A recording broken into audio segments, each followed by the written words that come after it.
अस्य वामस्य पलितस्य होतस्तस्य भ्राता मध्यमो अस्य स्नाः तृतीयो भ्राता घृतपृष्ठो अस्यात्रापस्यम् विस्पतिम् सप्तपुत्रम् सप्तयुञ्जन्तिरथमेकचक्रमेको अश्वो वहति सप्तनामा तृणाभिचक्रमचरमनर्वम् यत्रेम विश्वाभुवनाधीतस्तुः इमाम् रथमधिजे सप्ततस्तः सप्तचक्रम् सप्तवहन्त्यश्वाः सप्तस्वसारो अभिसन्नवन्ते यत्र गवाम् निहिता सप्तनाम ओदजविषः प्रथमम् जायमानमस्सन्वन्तम् यदनस्था बिभर्ति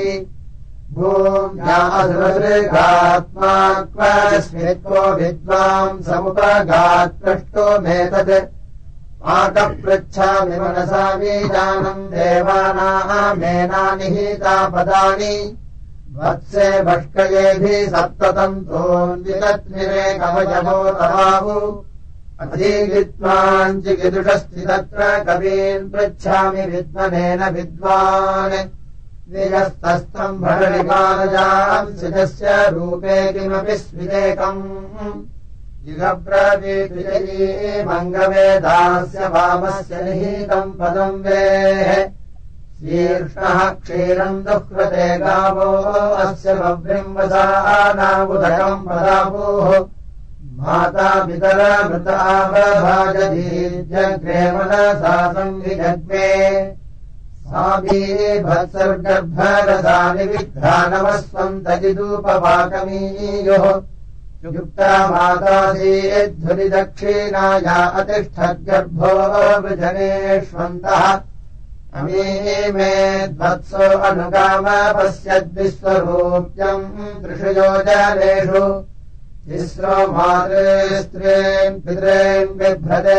कूर्ध्वस्तस्थौमेवग्लापयन्ति मन्त्रयन्ते दिवो अमुष्य पृष्ठे विश्वविदम् वाचमविश्वमिन्वाम् द्वादशानम् नहि तज्जराजवर्वर्ति चक्रम् परिज्यामृतस्य आपुत्रा अग्ने मिथुनासो अत्र सप्तशतानि विंशतिश्च दशतुः पञ्चपादम् पितरम् द्वादशाकृतिम् दिवाहुः परे अर्धे पुरीषिणम् अचेमे अन्य उपरे विदक्षणम् सप्तचक्रेशलराहुरर्पीतम् पञ्चारे चक्रे परिवर्तमाने तस्मिन्नादस्थुर्भुवनानि विश्वाः तस्य नाक्षस्तप्यते भूरि भारस्वनादेवनसीर्यते सनाभिः सनेमि चक्रमजरम् विवावृतमुत्थानायाम् दृढयुक्ता वहन्ति सूर्यस्य चक्षुरजसैत्यावृतम् तस्मिन्नार्पिता भुवनानि विश्वाः साकञ्जानाम् सप्तशमाहुरे गजम् षडिज्यमारिषयो देवजाजिति एषामिष्टानि विहितानि धामसस्थात्रेणेदन्ते विकृतानि रूपसः स्त्रियः सतीस्ताम् ओमे पुंसाहुः पश्य दक्षन्नान्न विचेददन्धः रवैर्यः पुत्रः स यीमाचिकेतयस्तावीजानात् स पितुष्पिता सत् अवः परेण परयेणावरेण पदा वत्सम् बिभ्रति गौरुदस्तात् सा तद्वीचीकाम् स्विदर्थम् परागात्मस्वित्सूतेन हि यूथे अन्तः अवः परेण पितरम् यो अस्यानुवेद परयेणावरेण कवीयमानः कजिह प्रवोचद्देवम् मनः कुतो अधिप्रजातम् ये अर्वाञ्चस्ताम् उपराच आहुर्ये पराञ्चस्ताम् अर्वाच आहुः इन्द्रश्च यागक्रतः सोमतानि धुरानयुक्ता रजसो वहन्ति द्वासु पर्णा सयुजा सखा जातमानम् वृक्षम् परीषस्व जाते तयोरन्यः पित्वलम् स्वाध्वत्तरस्वन्नन्यो अभिजागसीति यत्रासु पर्णा अमृतस्य भागमनिवेशम् विदधा विस्वरन्ति इलो विश्वस्य भुवनस्य गोपाः समाधीरः पाकमत्राविवेश यस्मिन् वृक्षे मध्वतः सुपर्णानि विशन्ते सुपते चाधिविश्वे तस्येदाहुः पिप्पलम् स्वाद्वग्रे तन्नोन्न सद्यः पितरम् न वेद यद्गायत्रे अधिगायत्र माहीतम् त्रैष्टुभाद्वात्रैष्टुभम् निरदक्षत यद्वाजगज्जगत्याहीतम् पदम् जयुक्तद्विदुस्ते अमृतत्वमानसुः गायत्रेण प्रतिमिमीते अर्कमर्केण दामत्रैष्टुभेन वाकम् वाकेन भाकम् द्विपदा चतुष्पदाक्षरेण मिमते सप्तवाणीः जगता सिन्धुम् दिव्यस्तभाजद्रथम् तरे सूर्यम् पर्यपश्यत् गायत्रस्य समिधस्तिस्राहुस्ततो बह्ना प्रेरिते महित्वा उपक्वये सुदुधाम् धेनुमेताम् सुभस्तो गोधुकुततो हतेनाम् श्रेष्ठम् समम् स वितासा विषन्नोभिद्धो घर्मस्तदृषु प्रवोचम् इन्द्रण्वतीव सुपत्नीव सूनाम् वत्समिच्छन्ति मनसाभ्यागात् दुरामश्विभ्याम् वयो अग्नेयम् साबद्धताम् महते सौभागाय गौरमी वेदनु वत्सम् विषन्तम् मूर्धानम् हिङ्गकृणोन्मातबाहु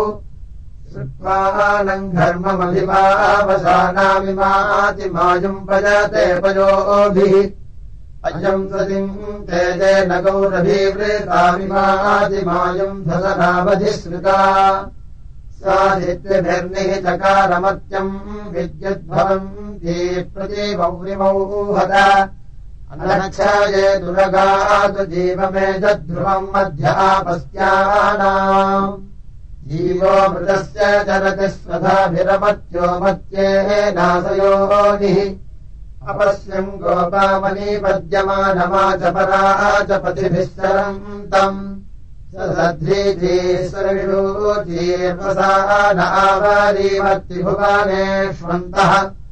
ययीम् चकारणसो अस्य वेदययीम् ददर्शहिर्हिन्नु तस्मात् समादर्यो नापरीवीतो अन्तर्बाहुः प्रजानिर्वेदिमाविवेश यौर्मे पिता च निकानाभिरत्र बन्धुर्मे मे माता पृथिवी महीयम् उत्तालयोस्तम्बो ओर्योनिरन्तरत्रा पिता दोहितर्गर्भमाधात् पृच्छामि त्वापरमन्तम् पृथिव्याः पृच्छामि यत्र भुवनस्य नाभिः पृच्छामि त्वामृष्णो अश्वस्य नेतः पृच्छामि वाचः परमम् व्योम इयम् वेदिः परो अन्तः पृथिव्या अयम् चैद्यो भुवनस्य नाभिः अयम् सोमो वृष्णो अश्वस्य नेतो ब्रह्मायम् वाचः परमम् व्योम सप्तार्धगर्भा भुवनस्य नेतो विष्णोस्तिष्ठन्ति प्रतिशाविधर्मणि ते धीतिभिर्मनसा देवी पश्चितः परिभुवः परिभवन्ति विश्वताः न विजानामि यदि भेदमस्मिन्यः सन्नद्धो मनसा चरामि यदामागम् प्रथमजा ऋतस्यादिद्वाचो अश्नु मे भागमस्याः अपाङ्गेति स्वधया गृभीतो मत्यो मत्येः नाशयोनिः तास्वम् दाविषूचीनाः विजन्तान्या अन्यम् चैक्यर्ननिचैक्यरन्यम् ऋचो अक्षरे परमेव्यो मन्यस्मिन् देवाधिविश्वे निषेदुः यस्तन्न वेद किमृचा करिष्यति तद्विदस्तजिमे समासते सूर्यवसाद्भगवतीः भूया अथो वयम् भगवन्तः स्याम अद्भिर्णमग्ने विश्वदानीम् पिबसुद्धमोपरमाचरन्ति गौरीर्मे मायसलिलानिदक्षत्येकपदी द्विपदी सा चतुष्पदी अष्टापदी नवपदी बभूवुषी सहस्राक्षरा परमेव्योऽन् तस्याः समुद्रा अधिविक्षरन्ति तेन जीवन्ति प्रतिशश्चतस्रः ततः क्षरत्यक्षरम् तद्विश्वमुपजीवति शकमयम् धूममारादपस्यम् विषुवता भरजेनावरेण उक्षाणम् कृष्णीमभजन्त वीरास्तानि धर्माणि प्रथमान्यासन् प्रजः केचिन ऋतुधा विचक्षते संवत्सरेव पतयेकयेषाम् विश्वमेको अभिचष्टे सचेभिर्ध्रादिरेकस्य ददृशेन रूपम् चत्वारिवात्परिमिता पदानितानि विदुर्ब्राह्मणायेव भीषिणाः गुहात्रीनि निहितारेऽङ्गयन्ति तुरीयम् वाचो मानुष्या वदन्ति इन्द्रम् मित्रम् वरुणमग्निमाधुरथो दिव्यस्य सुपर्णो गरुत्मान् एकम् सद्विप्रा बहुधा वदम् यज्ञम् जमम् मातरिष्वानमाहुः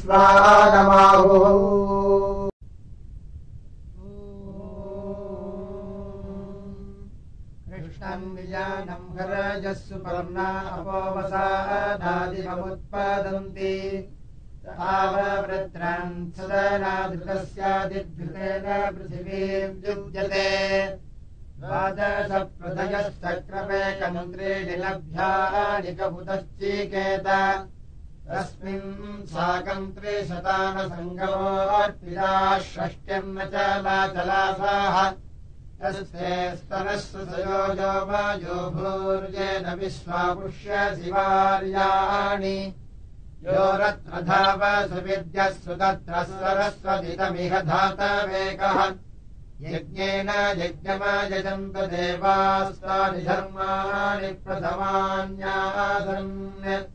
ते अनाकम् महिमानः सचन्त यत्र पूर्वे साध्याः सन्ति देवाः समानमेतदुदकमुच्चैत्यवचाभिः भूमिम् पर्जन्याजिन्वन्ति दिवम् जिन्वन्त्यग्नयाः दिव्यम् सुपर्णम् वागसम् बृहन्तमपाम् गर्भम् दर्शनमोषधीनाम् अभीपतो वृष्टिभिस्तर्पयन्तम् सरस्वन्तमपसेजो भवीमि